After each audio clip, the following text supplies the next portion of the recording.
Class 11 के student कैसे हो? Hope you all are safe. Now enjoy the study. पढ़ाई को enjoy करना. Now in this video we are going to discuss the friction. Friction, cause of the friction, types of the friction, like static, kinetic, sliding, and rolling. Then comes to the limiting friction that we are going to discuss, and after that laws of friction,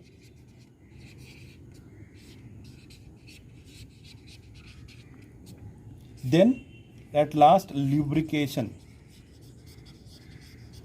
All this topic we are going to discuss in this particular topic, right? The mechanism you have to see. आज कई सालों के बाद मेरा एक विद्यार्थी Albert विदेश से आ रहा है. हम सबों को बहुत खुशी है. कौन? Sir Albert. आओ आओ आओ आओ आओ आओ आओ आओ. नमस्ते सर. नमस्ते नमस्ते. आओ बैठो बैठो. रामू जी सर. इधर आओ इधर आओ. ये तुम क्या लिखे हो यहाँ पर? पोंछा तो मारे थे जी सर. और उसके बाद लिखे हो फ्रिक्शन कोफिशिएंट इज इक्वल 0. तो अल्बर्ट गिरा क्यों नहीं? Sorry sir. यहाँ पे हाँ, 0 होने से, फ्रिक्शन कोफिशिएंट 0 होने से वो कोई भी आदमी खड़ा नहीं रह सकता, वो स्लिप कर जाएगा. कुछ उसका वैल्यू होगा 0.2 या 0.3. ये क्या है? Friction coefficient. इतना अच्छा भी तुम पोछा नहीं मारते हो कि म्यूजिकल 0 हो जाए. Friction, this is a particular topic, very important topic. Suppose this is a block or the book, rather heavy book. I am keeping it on this particular table. यहाँ पर इस टेबल को के ऊपर ये ब्लॉक रखें या बुक रखें. Then what happens? This book exerts a force downward because of its weight, and this table is also exerting force onto the book. The same thing I am telling it here. This is a book or the block. Here it is exerting, this block is exerting a force downward, and similarly table is also exerting force onto the block. So what happens if we are going to see, this is the contact force is there in between the two surfaces. This contact force between the two surfaces, this lower surface of the book and the upper surface of the table, contact force provides in a particular direction. This contact force comes into this way. Just to see the diagram, ये contact force ऐसे आ रहा है. This is the contact force. What force? Contact force. Then this contact force is having two components. One parallel, another perpendicular to the surface. This is the surface of the table. So two surfaces are there. One is perpendicular, another is parallel. This parallel component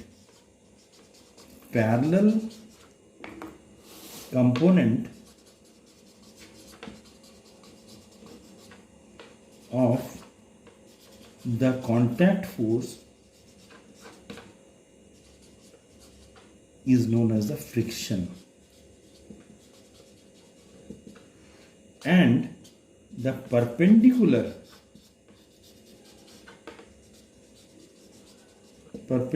force, perpendicular component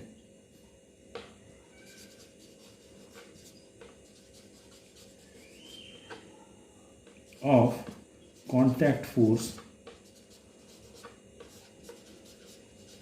is known as normal reaction. Normal reaction.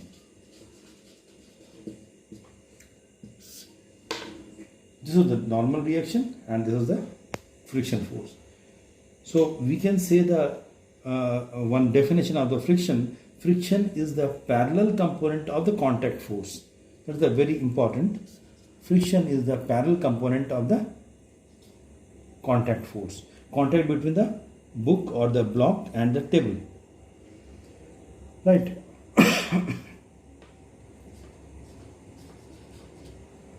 These two components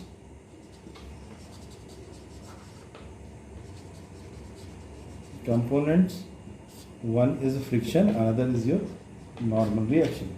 We can write it in this way. Symbol is maybe the normal reaction N or by the R.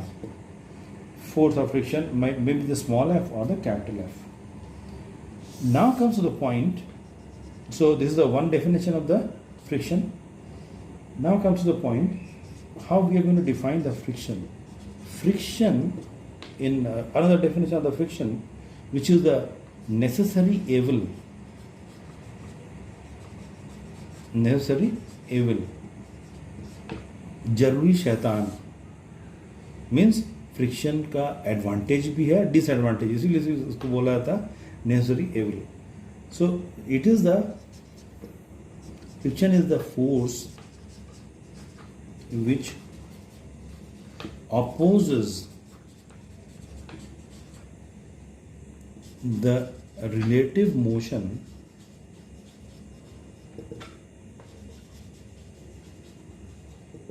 or the tendency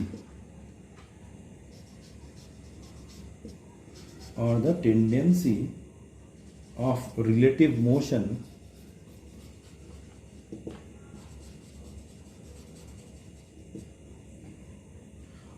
of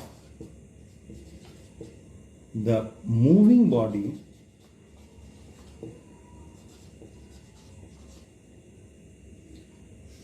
and moving body relative motion of the tendency to relative motion of the moving body, relative motion of the tendency of relative motion of the moving bodies in contact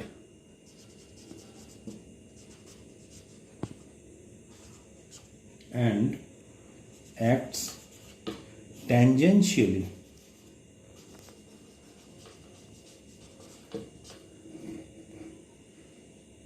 along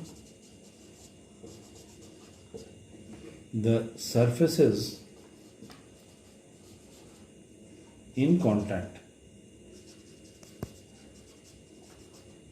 That is the traditional definition. The force which opposes the relative motion or tendency of the relative motion of the bodies in contact and acts tangentially along the surfaces in contact. Right? It is non-conservative force.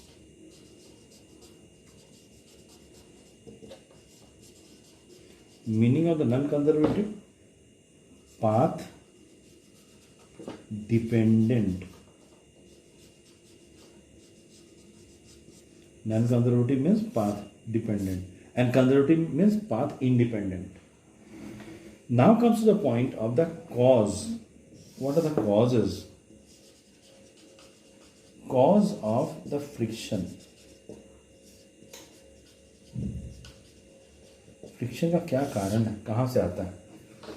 Actually, if we are going to see the surfaces which is in contact or the very smooth surface, what we are going to see, हम लोग को क्या दिखाई? Smooth surface. ये book को भी ऐसे रखें, ये भी, इसका भी सरफेस इतना smooth. Now, if we are going to see these two surfaces microscopically, then we can see there are so many bumps and humps, so many irregularities are there. What is that? Irregularities.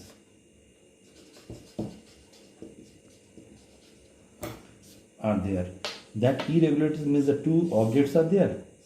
Like that. ऐसे करके दो object है अगर हम इसको देख रहे हैं तो ये ऑब्जेक्ट स्मूथ नहीं है, ये ऑब्जेक्ट इनफैक्ट अनइवन, इस तरह का अनइवन सरफेस है।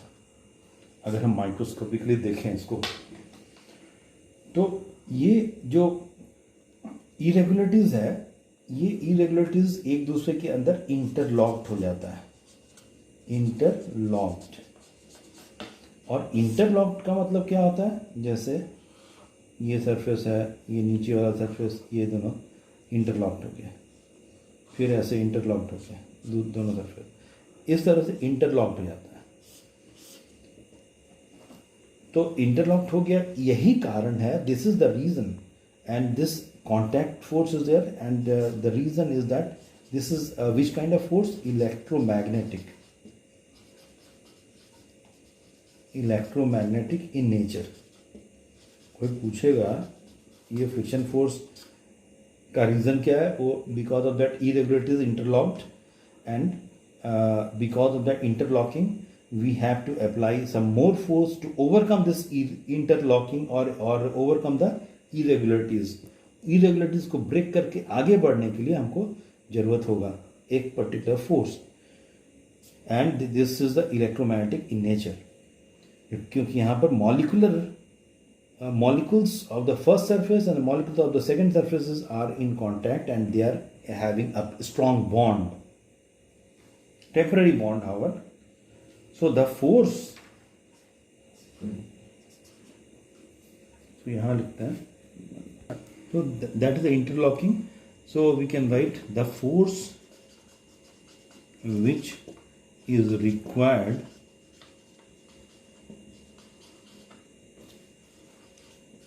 to break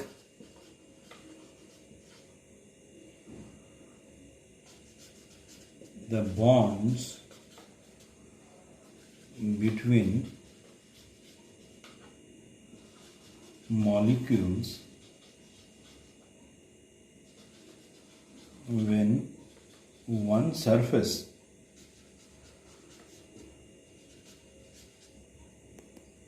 moves over another is called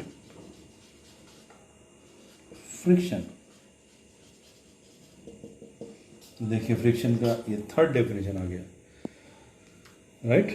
पहला क्या था, parallel component of the contact force, दूसरा एक आया था ऑपोजिट द रिलेटिव मोशन, और थर्ड ये हो गया the force which require to break the bonds. Bond कौन सा, ये जो इंटरलॉकिंग हो जाता है, इंटरलॉकिंग एक तरह का टेम्पररी कोल्ड वेल्डिंग टाइप का एक बॉन्ड डेवलप हो जाता है।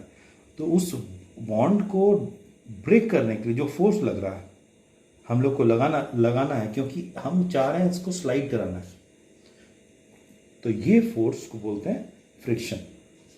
Now comes to the point, types of friction.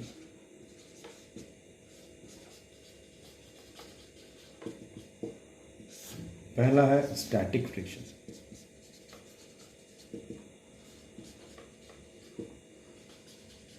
Static friction, इसका दूसरा नाम है self adjusting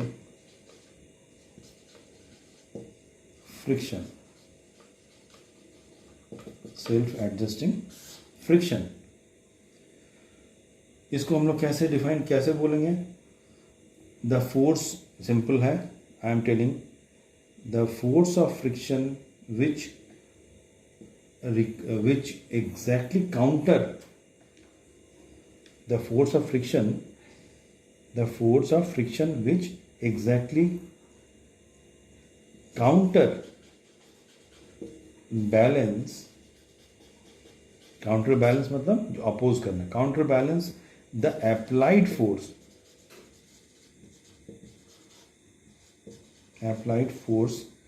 during the stationary condition।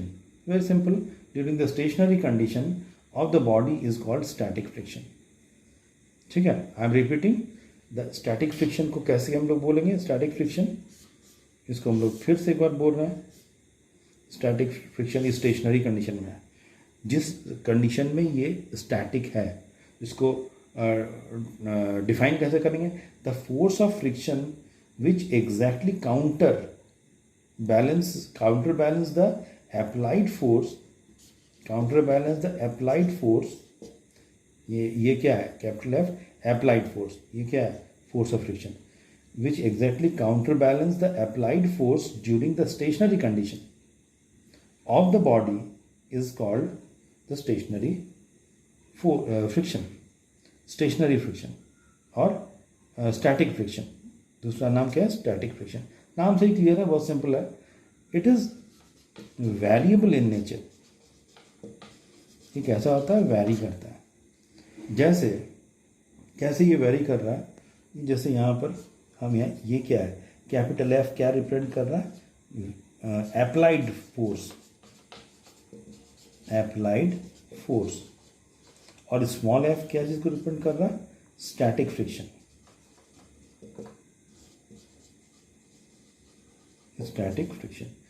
और यहाँ पर हम देख रहे हैं इसका वेट, नीचे मान लेते हैं इसका मास है एम, तो नीचे फोर्स वेट हो गया mg, एंड ऊपर क्या है? नॉर्मल रिएक्शन लग रहा है, normal reaction.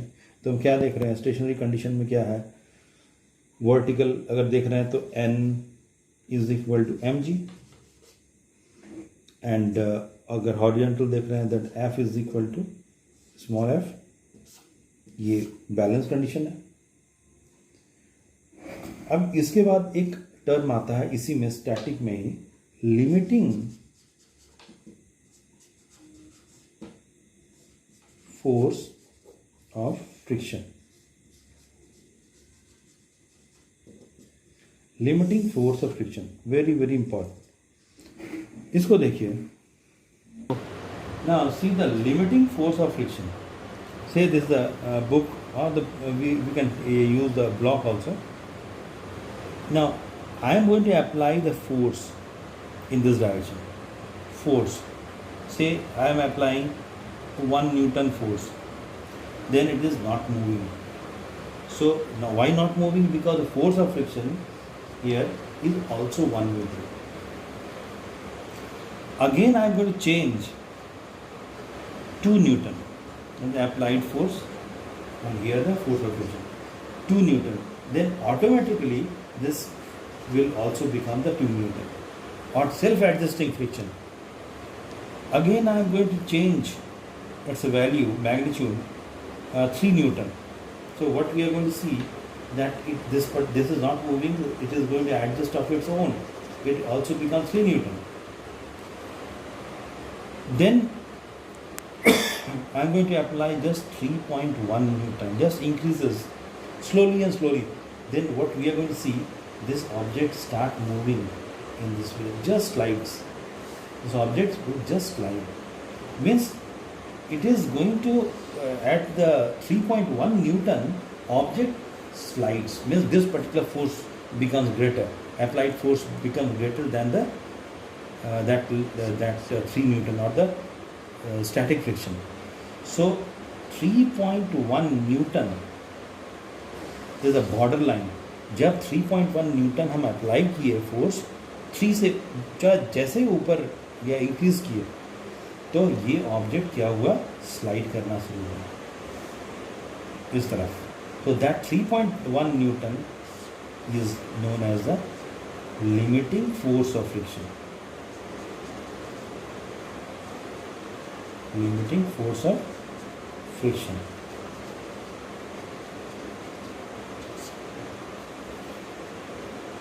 So how we are going to define the limiting force of friction? The maximum value of static friction. Remember, maximum value of static friction which comes into play when a body is just going to start sliding over the surface of another body is called limiting force of friction. ठीक है, F L से भी हम लोग denote कर सकते हैं. That is very important. Now comes to the second type of friction, kinetic friction. Kinetic friction,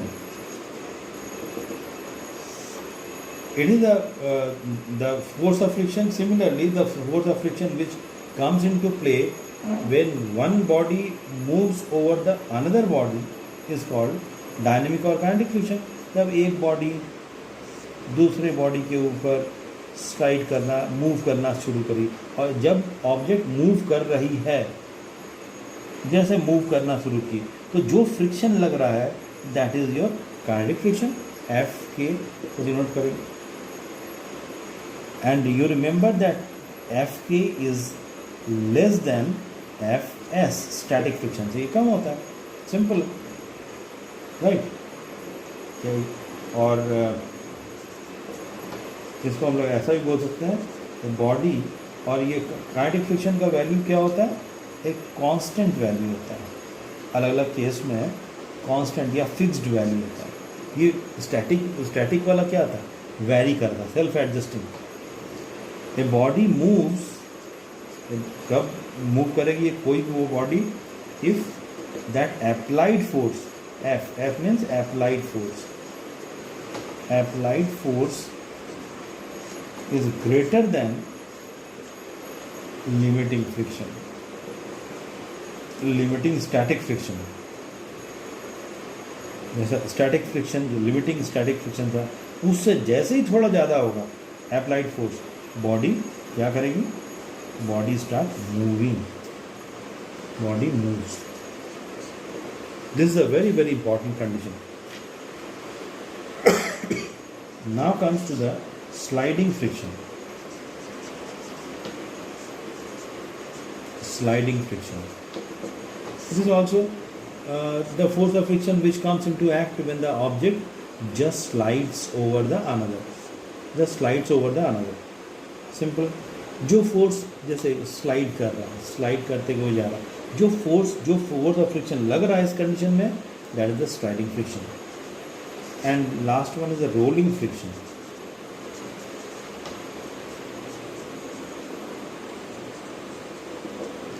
Rolling friction. When the object rolls, here say the ball is there, when body rolls, ये rolls होते होते आगे बढ़ती है.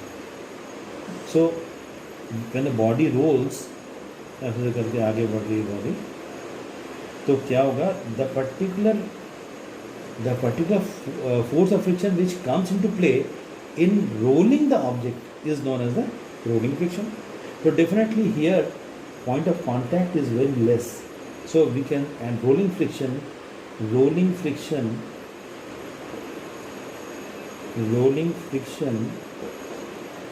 is least among all. सबसे कम rolling friction होता है. Because of this particular concept, as the rolling friction is least, scientists and the people have devised or invented wheels. wheels का जो आविष्कार हुआ था, यही कंसेप्ट पर बेस्ड कि रोलिंग फ्रिक्शन सबसे कम होता है. Right. Sometimes it is being called, being asked in the exam that write the laws of friction. So you have to remember 5 points are there. Number 1, direction of the limiting friction is opposite to the motion takes place or tends to take place. Number 1. Number 2, it acts tangentially along the surface of contact of the two bodies. Number 3, the magnitude of limiting friction is directly proportional to the normal reaction between the two is constant. Means here the force of friction is directly proportional to the normal reaction. Maybe N or R we are representing. Normal reaction के directly proportional होता है. This is the important point. Number 4, the limiting friction is independent of the area of the surface in contact of the two bodies, as long as normal reaction is constant.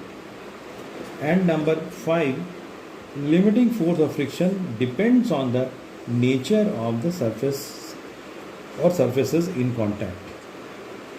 Okay. Now the variation of the force of friction with applied force. If we are going to plot the graph, अगर graph हम plot करते हैं force of friction और applied force के बीच में, तो वो graph पहले हम जैसे ऑब्जेक्ट रेस्ट में है, क्या ऑब्जेक्ट रेस्ट में है, तो लीनियरली बढ़ रहा है, अप्लाइड फोर्स बढ़ रहा है, ये सेल्फ एडजस्ट कर रहा है, यहाँ से यहाँ तक क्या हो रहा है, स्टैटिक फ्रिक्शन लग रहा है। और ये जब मैक्सिमम पहुँच गया, ये मैक्सिमम पॉइंट को बोलेंगे force of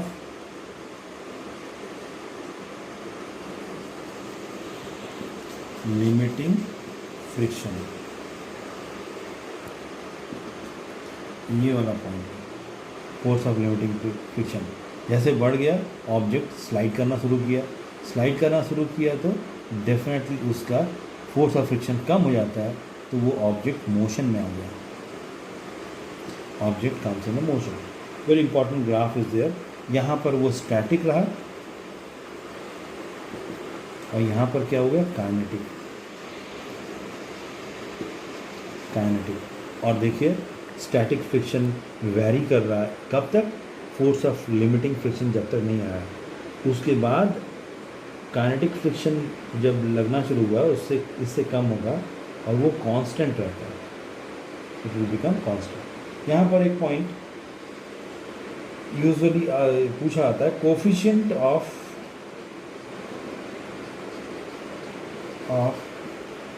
static friction.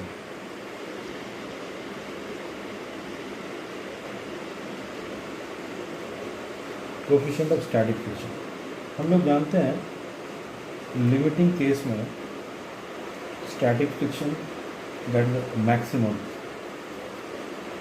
That is limiting friction is directly proportional to the normal reaction।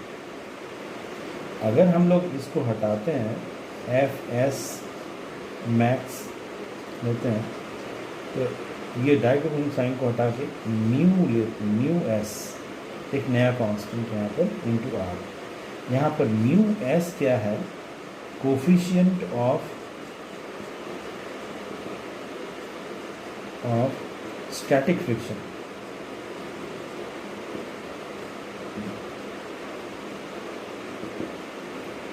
ये एक इम्पॉर्टेंट रिलेशन है, कोफिशिएंट ऑफ, ये म्यू एस हो गया कोफिशिएंट ऑफ स्टैटिक फ्रिक्शन। और यहाँ पर जो नॉर्मल रिएक्शन है, आर क्या है यहाँ पर, नॉर्मल रिएक्शन। तो ये जो आर है, नॉर्मल रिएक्शन, ये यूजुअली उसके वेट के बराबर होता है, दैट इज एम इंटू जी। तो हम लोग लिख सकते हैं एफ एस, तो यहाँ पर अगर म्यू एस कितना हो जाएगा, mu S is equal to F S limiting maximum by R. R की जगह हम लोग क्या लिख सकते हैं, एम इंटू जी। ये कोफिशिएंट ऑफ स्टैटिक फ्रिक्शन को निकालने का ही तरीका है। इसी तरह से अगर हम लोग काइनेटिक का निकालते हैं, कोफिशिएंट ऑफ काइनेटिक फ्रिक्शन,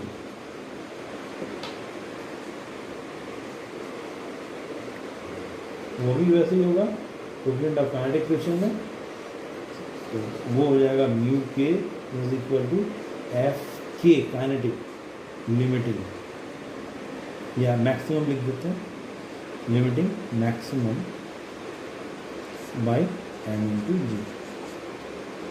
ये kinetic coefficient of kinetic friction को निकालने का तरीका है।